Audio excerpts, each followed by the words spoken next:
কাদিয়ানীরা আমাদের দেশের নাগরিক হয়ে আমাদের দেশেই থাকবে, আমরা তাদেরকে বের করে দিতে বলি না, তবে তাদের নিজস্ব ধর্ম পরিচয়ে থাকতে হবে, মুসলমান পরিচয়ে এদেশে থাকার তাদের কোনো অধিকার না। মুসলমান ভাইরা আমার, আমাদের সকলের ঈমানের দাবি, অন্তরের দাবি। এইটা কোনো রাজনৈতিক ইস্যু না, সবকিছুকে রাজনৈতিক ইস্যু বলে দাবায় দেওয়া ঠিক না।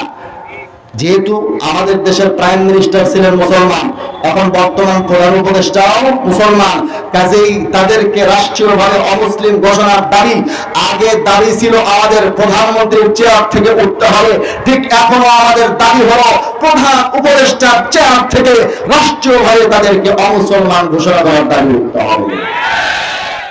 মুসলমান ভাইরা আমার, মুসলমান যেদিকে এখন বিশ্ব যাচ্ছে সেদিকে। আমেরিকাতে ট্রাম্প বিজয়ী হয়েছে মুসলমানদের ভোটে। কাদের ভোটে? মুসলমানদের ভোটে সে বিজয়ী হয়েছে। আগামীর দিন, আগামীর বিশ্ব ইসলামের বিশ্ব, আগামীর বাংলাদেশ ইসলামের বাংলাদেশ ইনশাআল্লাহ। কাজেই শতকরা 90-95% মুসলমানের ঈমানের দাবি রাষ্ট্রীয়ভাবে কাদিয়ানীদেরকে অমুসলমান ঘোষণা করা। হযরত শেখুল ইসলাম আহমদ শফী সাহেব রাহমাতুল্লাহ আলাইহির জীবনের শেষ তামান্না তিনি বলে গেছেন, রাষ্ট্রীয়ভাবে কাদিয়ানীদেরকে অমুসলমান ঘোষণা দেখে যেতে চান। শুনেন না আপনারা? আমাদেরও সকলের ঈমানের দাবি, আমরা কাদিয়ানীদেরকে রাষ্ট্রীয়ভাবে অমুসলমান ঘোষণা করা দেখতে চাই। কাদিয়ানী কিরকম সাইজের ভণ্ড নবী, সরাসরি তার লিখনির থেকে তাকে বাতিল প্রমাণ করতে পারবেন আপনি। যার বাড়ি ওই জুতা ওই মাথায় মারবেন, বাড়ি যার জুতাও তার, মাথাও তার। কাদিয়ানীকে বাতিল প্রমাণ করার জন্য কোরআন হাদিসের দলিল তো আছেই, কিন্তু এগুলো লাগবে না। আপনি শুধুমাত্র কাদিয়ানীর লেখা দিয়ে তাকে ওই বৈঠকে বাতিল প্রমাণ করে দিয়ে উঠে আসতে পারেন। ক্ষমতা নাই কাদিয়ানীদের তাকে বাতিল হওয়ার থেকে বাঁচায়। আপনাকে সে তথ্য আমি দিচ্ছি কাদিয়ানীর বই থেকে।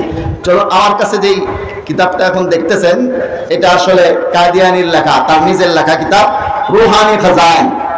আমার হাতে যেটা আছে রুহানি খাজাইন, কাদিয়ানীর লেখা বই সমগ্র, তার নিজের হাতের লেখা বইগুলো এখানে একত্রিত করে তারাই ছেপেছে।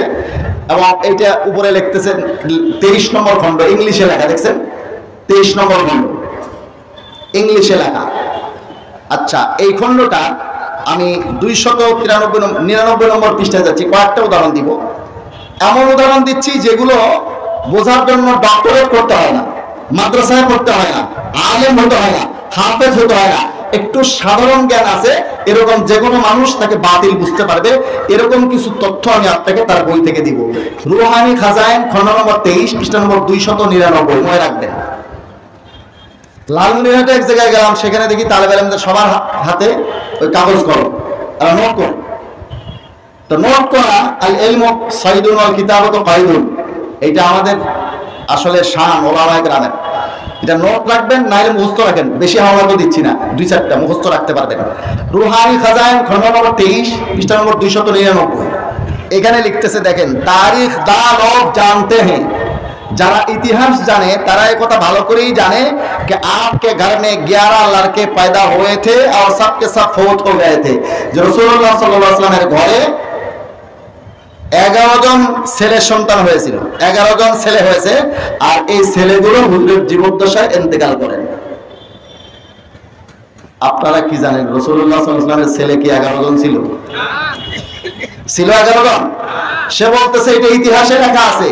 কোন ইতিহাসবিদ বলবে তো দূরে থাক, কোন একজন আলেম, কোন একজন ইতিহাসবিদের কলম থেকে, জবান থেকে, মুখ থেকে হঠাৎ করে ভুল চক্রেও কোনদিন বাইরে হয় নাই নবী করিম সাল্লাল্লাহু আলাইহি ওয়াসাল্লামের 11 জন ছেলে ছিল।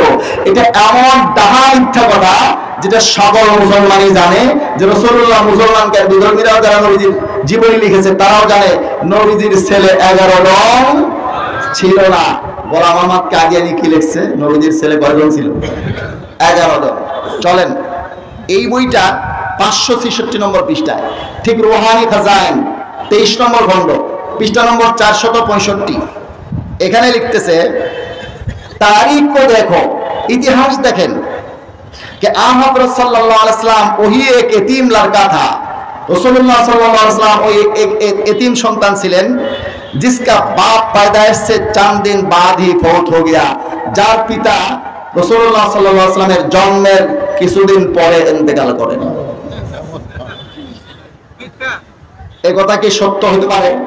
ভুলেও কেউ লিখছে কোন জায়গায় ইতিহাসে, কিন্তু গোলাম আহমদ কাদিয়ানী বলতেছে ইতিহাসবিদরা এই কথা ভালো করেই জানে রাসূলুল্লাহ সাল্লাল্লাহু আলাইহি ওয়াসাল্লাম ওই এতিম ছেলে ছিলেন যার পিতা তার জন্মের কিছুদিন পর ইন্তেকাল করেন।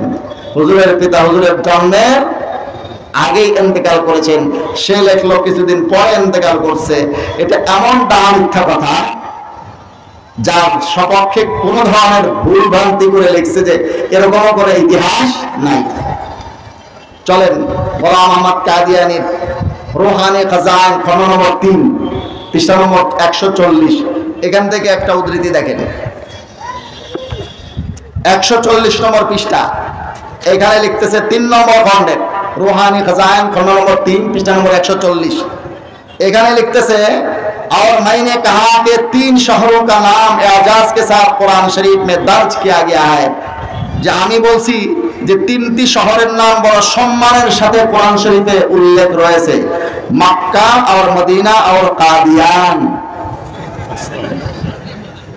3টা শহরের নাম কোরআন শরীফে বড় সম্মানের সাথে বলে উল্লেখ আছে, মক্কা, মদিনা আর কাদিয়ান।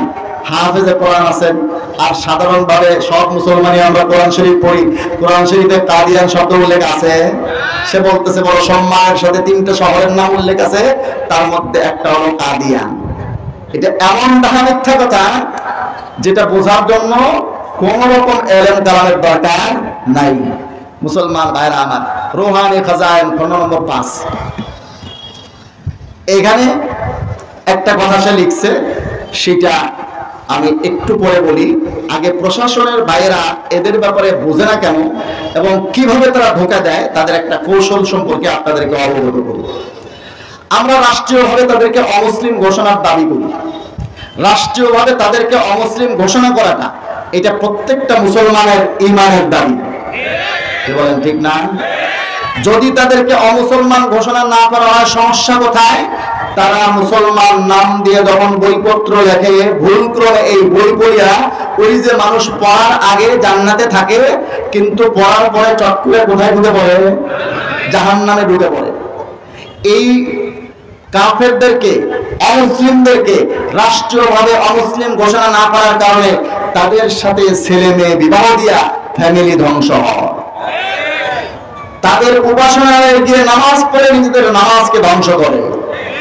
এরকম কয়টা গুনবো, অনেক সমস্যা। এজন্য তারা যদি আমাদের দেশের নাগরিক হয়, আমাদের দেশেই থাকবে। আমরা বলি না আমাদের দেশ থেকে তারা চলে যায়।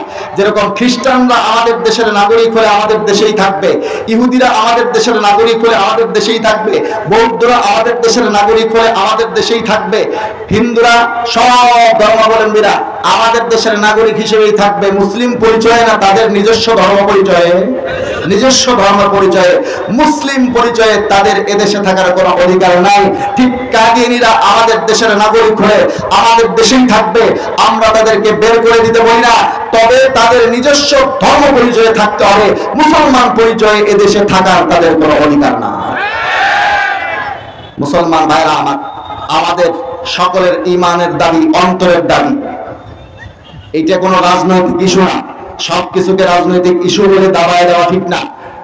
যেহেতু আমাদের দেশের প্রাইম মিনিস্টার ছিলেন মুসলমান, এখন বর্তমান প্রধান উপদেষ্টাও মুসলমান, কাজেই তাদেরকে রাষ্ট্রীয়ভাবে অমুসলিম ঘোষণার দাবি আগে দাবি ছিল আমাদের প্রধানমন্ত্রীর চেয়ার থেকে উঠতে হবে, ঠিক এখনো আমাদের দাবি হলো প্রধান উপদেষ্টার চেয়ার থেকে রাষ্ট্রীয়ভাবে তাদেরকে অমুসলমান ঘোষণা করার দাবি উঠতে হবে।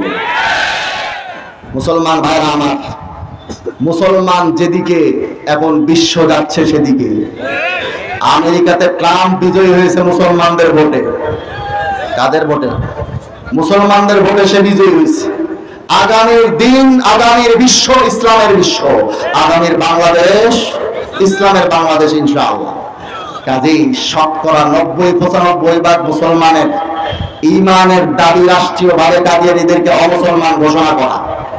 হযরত শেখুল ইসলাম আহমদ শফী সাহেব রাহমাতুল্লাহ আলাইহির জীবনের শেষ তামান্না তিনি বলে গেছেন, রাষ্ট্রীয়ভাবে কাদিয়ানীদেরকে অমুসলমান ঘোষণা দেখে যেতে চান।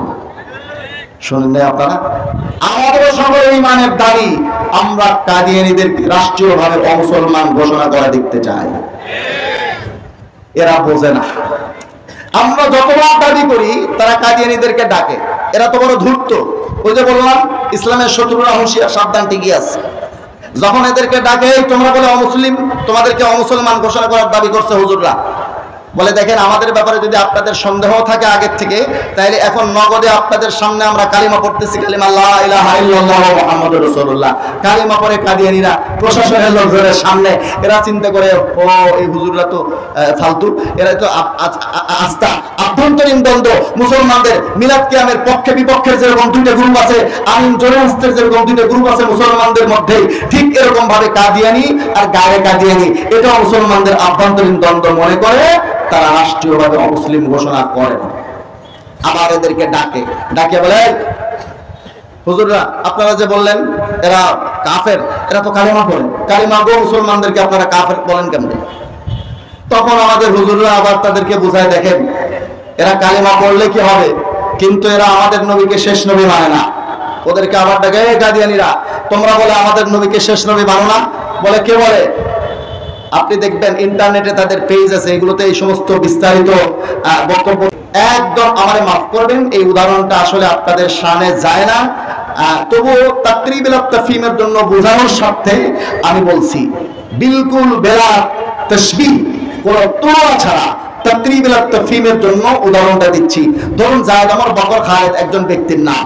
এই ব্যক্তি জায়েদের স্ত্রী তাকে সকালবেলা তাসবিহ দ্বারায় গুনিয়া 100 বার বলে আপনি আমার একমাত্র স্বামী, রাত্রে তাসবিহ দ্বারায় গুনিয়া বলে আপনি আমার একমাত্র স্বামী, কিন্তু রাত কাটায় আরেকজন পুরুষের সাথে। এই মেয়েকে নিয়ে আপনি সংসার করবেন? জায়েদ করবে, আমর করবে, বকর করবে, খালেদ করবে? কেউ করবে না। আর তাসবিহ দ্বারায় গুনিয়া সকালে 100 বার, রাত্রে 100 বার যে বললো তুমি আমার একমাত্র স্বামী, এই কথাটা আসলে বাস্তব না ধোঁকা? এটা খালেস মুনাফিকি ছাড়া কিছুই নয়। এটা পৃথিবীর শ্রেষ্ঠ গাদ্দারি।